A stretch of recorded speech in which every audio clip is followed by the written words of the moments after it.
ওই কিরে, ওই কিরে, ওই কিরে, মধু মধু মধু রসমালাই। এভাবে হাঁকডাক দিয়ে ক্রেতাদের তরমুজ কিনতে উদ্বুদ্ধ করছেন এই ব্যবসায়ী। রীতিমতো সোশ্যাল মিডিয়ায় ভাইরাল বনে গিয়েছেন তিনি।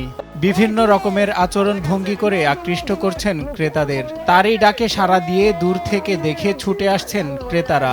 প্রতিটি তরমুজ চোখের সামনেই দেখিয়ে ওই কিরে মধু মধু, কখনো আগুন কখনো কারেন্ট বলে চিৎকার করেন তিনি। তার এমন কর্মকাণ্ডের জন্যই সোশ্যাল মিডিয়ায় এক একজন এক এক রকমের ভাবে তরমুজ ব্যবসায়ীকে উপস্থাপন করছে। ওই কিরে, ওই কিরে, ওই কিরে, মধু মধু মধু, রসমালাই রসমালাই। গত বছরের তুলনায় এবছরে তরমুজের দাম কম হওয়ায় খুশি ক্রেতারা। রমজানের মাস হওয়ায় বিক্রিও হচ্ছে ব্যাপক। রাজধানীর কারওয়ান বাজারে গেলে দেখা যায় এমন দৃশ্যের। মানুষকে আনন্দ দিতেই তরমুজ ব্যবসায়ী রনির এই কার্যক্রম। তিনি বলেন, বাপদাদার ঐতিহ্য ধরে রাখতেই 10 বছর ধরে এই ব্যবসা করছেন তিনি।